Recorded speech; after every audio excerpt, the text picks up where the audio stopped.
Coba bayangin deh, gimana kalau kami bilang ada orang tua yang udah daftarin anaknya ke SD, padahal anaknya itu baru lahir. Atau bahkan masih dalam kandungan. Nah, kedengarannya gila kan? Tapi ini bukan fiksi, ini fenomena nyata di Yogyakarta. Dan ini nunjukin sesuatu yang luar biasa, yaitu tingkat kepercayaan masyarakat ke sebuah institusi pendidikan. Betul sekali. Selamat datang di channel podcast Dongeng kita kali ini. Di sini kita akan coba kupas tuntas dua sekolah Muhammadiyah yang nggak cuma prestasinya selangit, tapi daftar tunggunya. Bisa sampai 1 dekade. Benar. Misi kita sederhana. Kita mau ngerti apa sih yang bikin sekolah-sekolah ini jadi magnet buat para orang tua, dan apa artinya ini buat dunia pendidikan kita. Sumber kita hari ini menarik banget.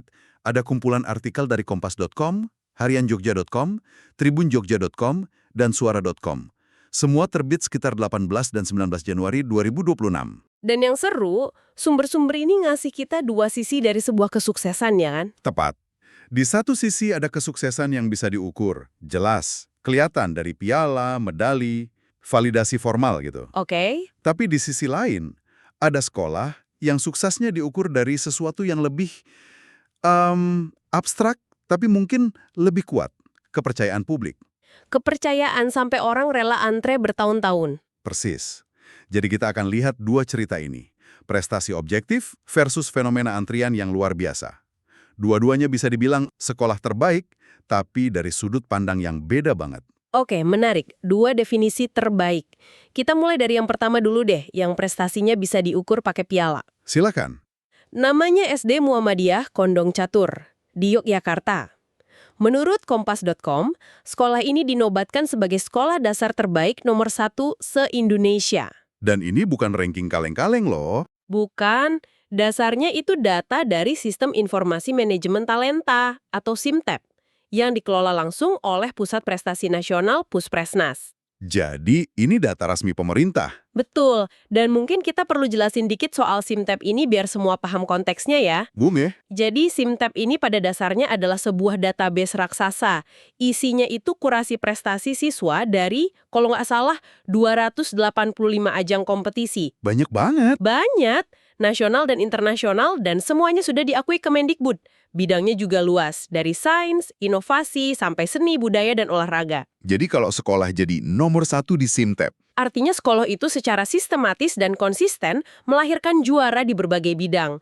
Ini bukti prestasi yang sangat konkret. nah bagian ini yang bikin saya geleng-geleng kepala. Kepala sekolahnya Ibu Sulasmi bilang kalau pencapaian ini bukan kebetulan. Bukan tiba-tiba. Bukan. Sekolah ini punya visi yang jelas banget, sekolah para juara. Ini bukan cuma slogan buat dipajang. Jadi ini semua direncanakan? Tepat. Kata beliau, ketercapaian ini memang sudah kami rencanakan dari sejak lama, artinya ini semua by design. Wow, Dan datanya nunjukin itu. Ada akselerasi prestasi yang gila-gilaan, puncaknya di tahun 2025, mereka dapat 289 prestasi.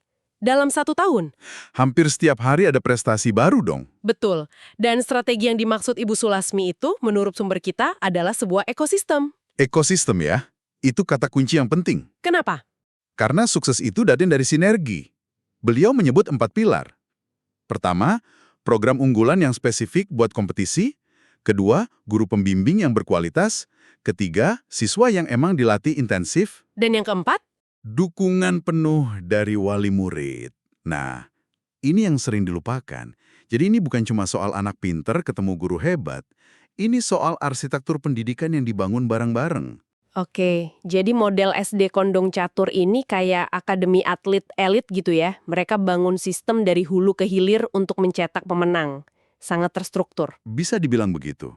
Tapi yang menarik dari sumber-sumber kita, ternyata ada model sukses lain yang filosofinya justru 180 derajat berbeda. Nah, ini dia.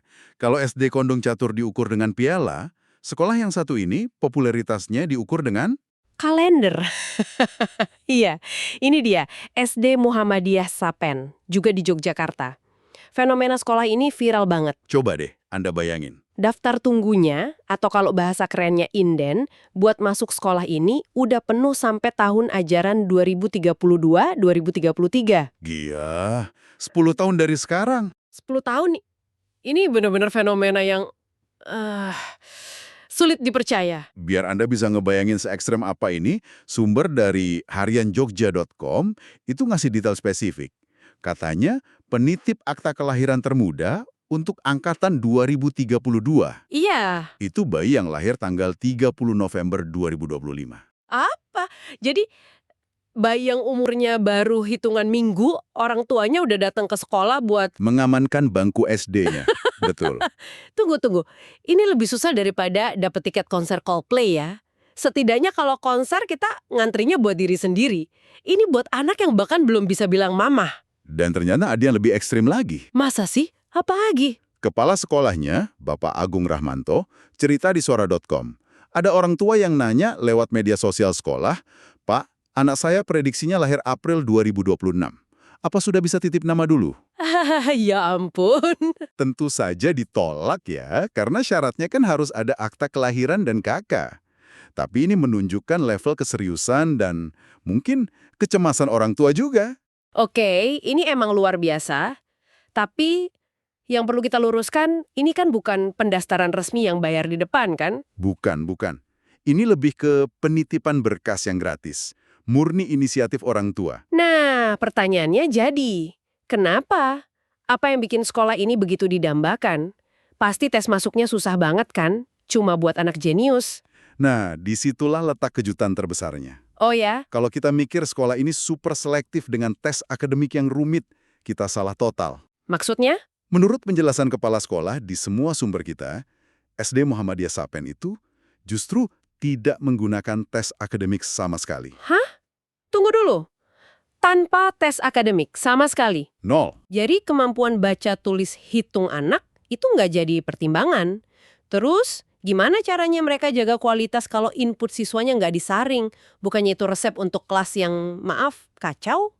Itu dia, pertanyaan kuncinya. Dan disitulah letak kejeniusan model mereka.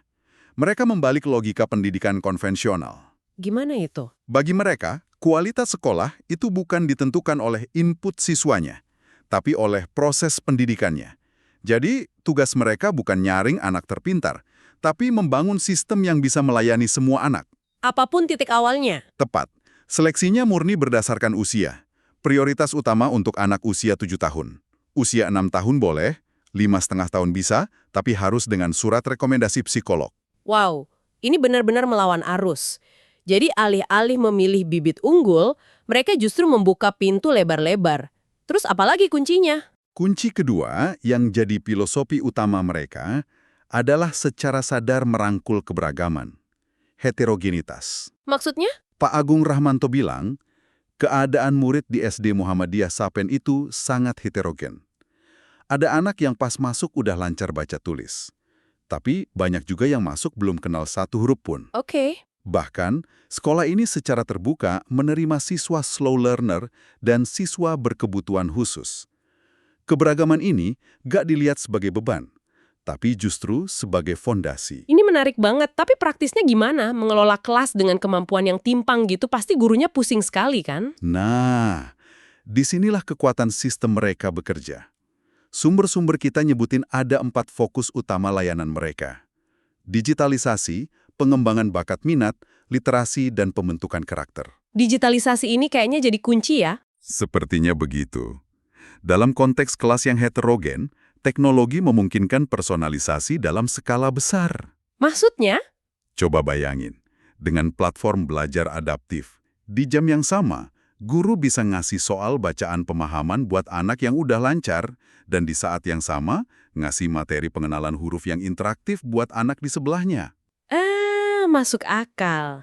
Jadi teknologi bukan cuma gimmick, tapi alat untuk mewujudkan filosofi mereka. Mereka nggak memukul rata semua murid. Terus katanya ada satu lagi yang mematahkan stigma. Betul. Stigma bahwa sekolah favorit itu pasti mahal dan eksklusif. Dan SD Sapen nggak gitu? Nggak sama sekali. Prinsip mereka pendidikan untuk semua. Pak Agung jelasin, ada skema subsidi silang. Sekitar 10% siswa mereka itu dari keluarga kurang mampu. Dan biayanya dibantu sepenuhnya lewat program orang tua asuh. Wah, ini beneran mematahkan stereotip. Jadi mereka inklusif secara akademik dan juga sosioekonomi. Tepat. Kalau Anda orang tua, ini menarik loh. Fenomena ini menunjukkan adanya pergeseran paradigma. Banyak orang tua tampaknya nggak lagi cuma nyari sekolah yang isinya anak pintar semua. Tapi mencari sekolah yang punya komitmen dan sistem untuk mengembangkan potensi anak, apapun kondisi awalnya. Nah, kalau kita coba satukan dua cerita ini, kita dapat gambaran besar yang menarik ya. Sangat. SD Kondong Catur dengan model sekolah para juaranya membuktikan kualitas lewat validasi eksternal yang terukur. Piala, medali, peringkat. Kuat dan tidak terbantahkan. Sementara di sisi lain, SD Sapen membuktikan kualitasnya lewat validasi organik dari masyarakat, yaitu kepercayaan. Kepercayaan yang saking besarnya diukur pakai satuan waktu. DKD. Persis. Keduanya adalah bentuk validasi tertinggi. Hanya saja, medianya yang berbeda. Dan kepercayaan publik yang luar biasa ini ternyata dipandang sangat serius oleh pimpinan Muhammadiyah. Benar. Ketua Umum PP Muhammadiyah, Bapak Haidar Nasir, dikutip di tribunjogja.com, bilang kalau fenomena di SD Sapen ini adalah cerminan bahwa sekolah ini telah menjadi simbol mutu, integritas, dan keberhasilan. Beliau juga bilang ini amanah besar. Tentu. Artinya, mereka sadar betul popularitas ini bukan buat dibanggakan saja, tapi sebuah tanggung jawab raksasa. Cara mereka menjaga amanah itu juga menarik. Gimana tuh? Logikanya kalau permintaan membludak, jumlah penitip akta itu bisa 2 kali lipat dari kuota, sekolah bisa saja langsung naikin SPP kan? Atau nambah kelas, buka cabang baru. Nah, tapi mereka tidak melakukan itu.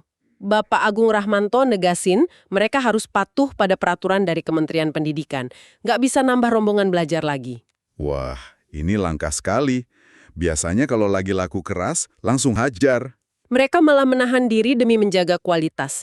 Ini menunjukkan integritas institusional yang kuat, nggak aji mungkung. Betul. Mereka lebih milih jaga kualitas daripada nurunin standar demi kuantitas. Ini mungkin juga salah satu alasan kenapa kepercayaan publik ke mereka terus tumbuh. Jadi, kalau kita tarik benang merahnya, fenomena ini nunjukin ada kerinduan di masyarakat akan pendidikan berkualitas yang definisinya lebih luas ya. Bukan cuma soal nilai rapor atau ranking. Tapi juga soal karakter, bakat, dan yang paling penting, inklusivitas. Sekolah yang berani membuka pintunya lebar-lebar justru jadi yang paling dicari. Ini juga cermin dinamika sosial kita. Orang tua merencanakan masa depan pendidikan anak jauh-jauh hari. Ini potret kecemasan sekaligus harapan. Oke, mari kita coba rangkum pembahasan kita yang seru ini.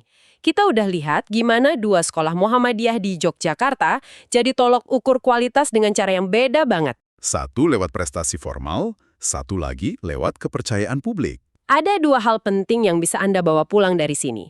Pertama, prestasi puncak seperti di Condong Catur itu bukan sulap.